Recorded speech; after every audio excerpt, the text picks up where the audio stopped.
普京周三签署总统令，授权国营核电公司成立的股份公司从乌克兰国家核电公司接管扎波罗热核电厂，并规定扎波罗热核电站列入俄罗斯联邦资产。该法令要求俄罗斯政府确定扎波罗热核电站从现在至2028年1月1日之前的运营许可发放等具体办法，还要求俄政府解决保障核电站安全所需的资金、材料和其他资源问题。前几天，扎波罗热核电站总经理穆拉绍夫等人已经返回乌克兰。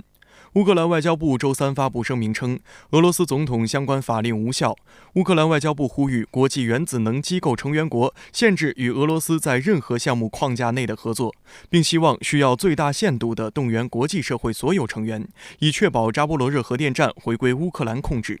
乌克兰国家核电公司则表示，扎波罗热核电站将根据乌克兰立法继续在乌克兰能源系统运行。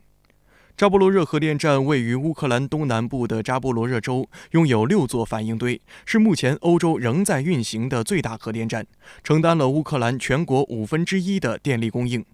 俄罗斯今年2月开展特别军事行动后，很快控制了扎波罗热核电站。近期，核电站多次遭到炮击，引发关注。9月11日，乌方称扎波罗热核电站正在运行的最后一台动力机组中断与乌国家电网连接。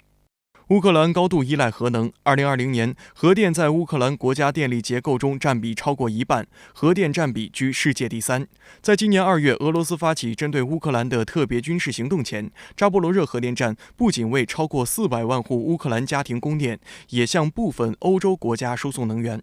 冲突开始后不久，俄军就控制了这座核电站，但在较长一段时间内，扎波罗热核电站仍维持运行，并向乌克兰电网输电。后来，扎波罗热核电站厂区频繁遭遇炮弹袭击，虽然没有关键设施被炸毁，但基于安全目的，全部6座核反应堆实现冷停堆。俄塔斯社报道称，扎波罗热核电站未来有可能重新启动，俄方或将核电站与克里米亚电网相连，更改线路的计划已在筹措之中。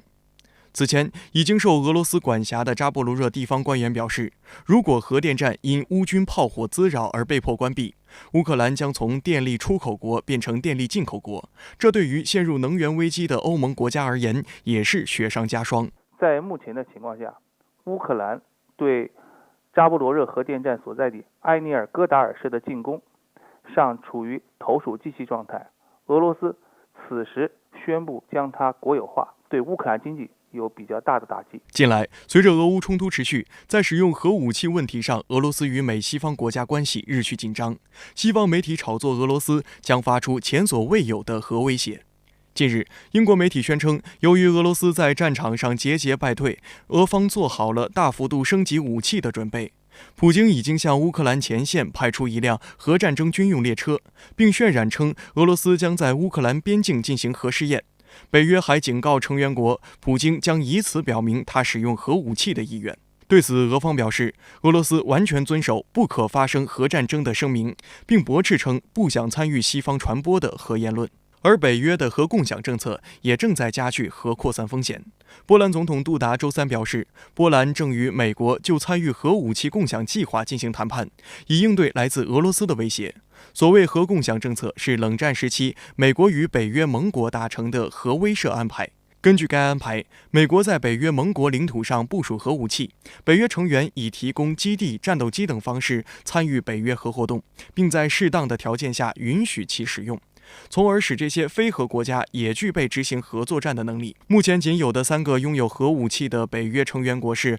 美国、英国和法国。根据核共享政策，美国在比利时、德国、意大利、荷兰、土耳其5个无核武器国家也部署了战术核武器。很多国家认为，北约的核共享政策违反不扩散核武器条约规定，核力量高度不透明，加剧核扩散与核冲突风险。像波兰这样的中东欧国家已经冲在反俄第一线。目前来看，波兰已经要求美国驻军，同时呢，它也拥有了像 F-16这样可投掷 B-61核航弹的平台，特别是未来，它已经订购了 F-35。